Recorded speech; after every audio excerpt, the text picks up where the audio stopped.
गुरुदेव और माँ गायत्री के चरणों में कोटि कोटि नमन। आप सभी को प्रणाम।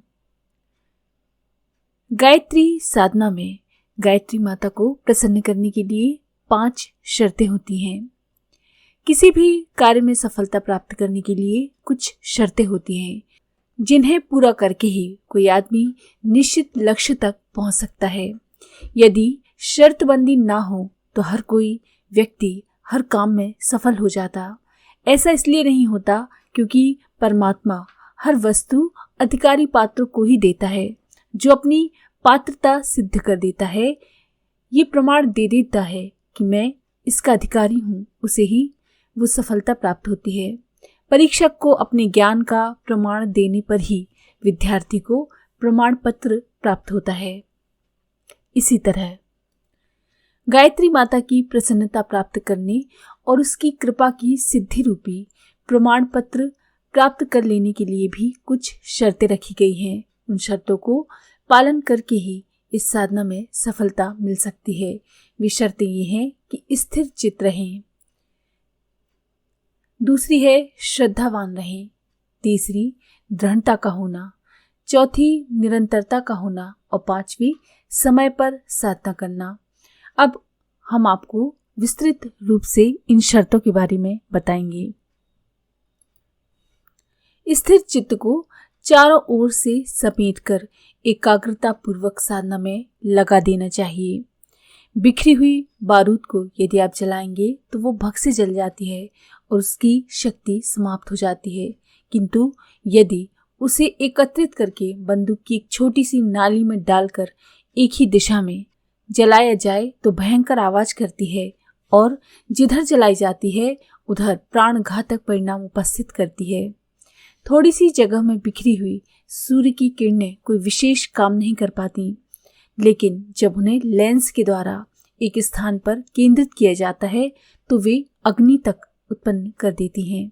इसी प्रकार एकाग्र चित्त से की हुई साधना आशाजनक फल उपस्थित करती है, पर यदि अस्थिर मन से कोई भी काम किया जाए तो वो अल्प फलदाता सिद्ध होता है। इसलिए स्थिर चित्त होना साधना की पहली शर्त है। दूसरी शर्त है श्रद्धा का होना। किसी वस्तु की महत्ता और श्रेष्ठता में विश्वास होना, उसके प्रति मन में भक्ति, प्रीति, प्रतीति एवं समीपता की आकांक्षा होने को श्रद्धा कहते हैं।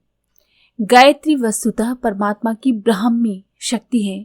उनकी आराधना से निश्चित रूप से दैवी तत्वों का अभिवर्धन होता है। इस अभिवर्धन से प्राणी के आत्मिक और भौतिक आनंदों का मार्ग अवश्य ही प्रशस्त होता है। इस ब्राह्मी शक्ति को मैं निस्संदेह प्राप्त कर सकता हूँ और निश्चय ही वो महत्वपूर्ण लाभ मुझे भी मिल कर रहेंगे जो इस साधना के फलस्वरूप असंख्यों साधकों को अब तक मिल चुके हैं। इस प्रकार की भावनाओं का मन में उठते रहना, उनके कल्पना चित्र मस्तिष्क में घूमते रहना तथा उन विचारधाराओं के प्रति अधिक से अधिक विश्वास भाव दृढ़ होते जाना गायत्री साधना की श्रद्धा है। मनोविज्ञान शास्त्र के जानकार भली प्रकार से जानते हैं कि मानव अंतःकरण में एक उत्पादक प्रचंड सजीव विद्युत शक्ति का भंडार है, जिसके द्वारा सूक्ष्म जगत में ऐसी ऐसी अद्भुत रचनाएं होती हैं जो स्थूल जीवन में आश्चर्यजनक फल उपस्थित करती हैं। तंत्र, मंत्र, देवता, शाप, वरदान, रिद्धियां, सिद्धियां आदि चमत्कारी आत्मिक शक्तियां इसी विद्युत शक्ति के द्वारा प्राप्त होती हैं और इनका निर्माण श्रद्धा तथा विश्वास के आधार पर होता है। तुलसीदास जी ने श्रद्धा और विश्वास को भवानी तथा शंकर माना है। भवानी शंकरो वंदे श्रद्धा विश्वास रूपिणी। श्रद्धा एक सांचा है जिसमें आंतरिक शक्तियां ढलकर उसी रूप में प्रकट होती हैं जिससे अभीष्ट दिशा में तेजी से प्रगति और मनोवांछित सफलता प्राप्त होती है। इस दृष्टि से श्रद्धा को साधना की दूसरी आवश्यक शर्त माना गया है। तीसरी शर्त है दृढ़ता का होना। विलंब, कठिनाइयां तथा निराशाजनक स्थिति होते हुए भी एक स्थान पर मजबूती तथा अविचल भाव से अड़े रहने को दृढ़ता कहते हैं। दृढ़ता से बुद्धि निश्चयात्मक हो जाती है। एक और लक्ष्य हो जाने से समस्त शक्तियां उसी दिशा में लगती हैं और संतोषजनक परिणाम उपस्थित करती हैं। अपने कार्य में दृढ़ता होनी चाहिए। उत्साह का आवेग थोड़े ही दिनों में ठंडा हो जाता है। उसे छोड़ देने, शिथिल कर देने की इच्छा होने लगती है। इस अनुत्साह से मन उचटने लगता है। उठाया हुआ काम नीरस प्रतीत होने लगता है। उबा हुआ मन तरह तरह के बहाने, संदेह और अविश्वास उत्पन्न करने लगता है। ये क्रम थोड़े दिन चलने के बाद अंत में उसे अधूरा ही छोड़ दिया जाता है। किसी आवेश में, उत्तेजना में, प्रलोभन में, आकर्षण में आकर काम नहीं करना चाहिए। उसे हर पहलू से जांचकर पूरा संतोष कर लेना चाहिए और जब संतोष हो जाए तो उस पर मजबूती के साथ आरूढ़ होना चाहिए। फिर चित्त को तब तक विचलित नहीं करना चाहिए जब तक कि कोई अनिवार्य कारण सामने न आ जाए, उस कार्य की अनुपयोगिता प्रमाणित न हो जाए।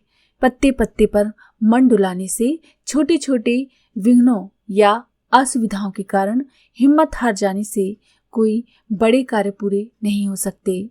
गायत्री की सिद्धि एक महान कार्य है और उसे सफलतापूर्वक पूर्ण करना उन्हीं के लिए संभव है जो दृढ़ स्वभाव के हैं। इसीलिए इस साधना की तीसरी शर्त दृढ़ता रखी गई है। चौथी शर्त है निरंतरता। निरंतर लगातार किसी कार्य को करते रहने से वो आदत में शामिल हो जाता है और प्रिय लगने लगता है। उसमें रस आता है और उसी प्रकार के अपने संस्कार एवं स्वभाव बनने लगते हैं। मनुष्य आदतों का पुतला है। अंतर्मन का उस पर प्रभुत्व रहता है। कोई बात चित्त में गहरे संस्कार के रूप में तभी जमती है जब उसे दीर्घ काल तक निरंतर सेवन किया जाए। मुलायम रस्सी की रगड़ से कठोर पत्थर पर निशान बन जाते हैं। इसी तरह से असंस्कृत मन पर भी निरंतर रगड़ की जाए तो वो सुसंस्कृत बन जाता है। थोड़ी देर तक मन में घूमने वाली बात विचार कही जाती है। विचार की शक्ति सीमित होती है, पर दीर्घ काल तक सेवन किए हुए, धारण किए हुए विचार संस्कार के रूप में परिपक्व हो जाते हैं और फिर उनके द्वारा प्रेरणा का ऐसा मानसिक क्रम बन जाता है कि इच्छाएं उसी केंद्र के आसपास भ्रमण करने लगती हैं। फिर उसी दिशा में जीवन की गतिविधि चल पड़ती है।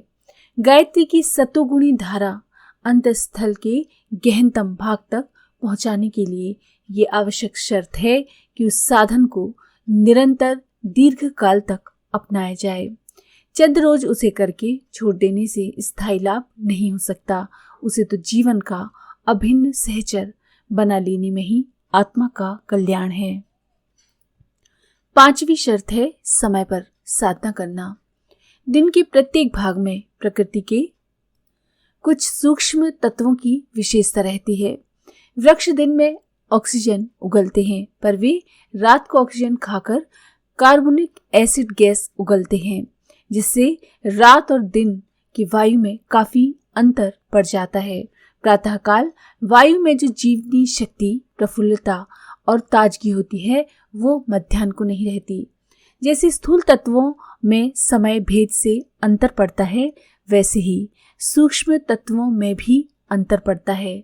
प्रातःकाल सतोगुण की अधिकता रहती है, दोपहर बाद रजोगुण की और रात्रि में तमोगुण का प्राबल्य रहता है। साधना पर भी समय का प्रभाव होता है, क्योंकि मन पर वातावरण का पर्याप्त प्रभाव पड़ता है। आपने देखा होगा कि दुधारू पशुओं पर भी समय का असर पड़ता है। यदि उनका दूध एक क्रम से समय पर निकाला जाए तो वो दूध सही देते हैं, लेकिन कभी रात में, कभी दिन में, कभी दोपहर में यदि जानवरों को दुहा जाए तो इसका परिणाम बुरा होता है। साधना जिस समय पर की जाती है, उस समय के वातावरण के अनुसार मनुभूमि में एक विशेष प्रकार के अंकुरों का निर्माण होता है, जो अपने विशेष क्रम से परिपुष्ट होने के लिए बढ़ते हैं। परंतु यदि समय की अव्यवस्था रहे तो एक प्रकार के जमे हुए अंकुर मुरझा जाते हैं। दूसरे प्रकार के नए जमते हैं, फिर वे भी परिवर्तनों के अनुसार सूखते ही जाते हैं। इस गड़बड़ी से ये फसल वैसे अच्छे फल नहीं ला पाती जैसे कि लाने की आशा करनी चाहिए। इसलिए साधना की 5वीं शर्त यह है कि समय पर नियत मर्यादा में नियत रूप से साधना की जाए। ये सारी शर्तें केवल गायत्री साधना के लिए नहीं बल्कि जीवन के हर क्षेत्र पर लागू होती हैं। इन सभी को अपनाकर आप संतोषजनक परिणाम पा सकते हैं। आज के लिए इतना ही।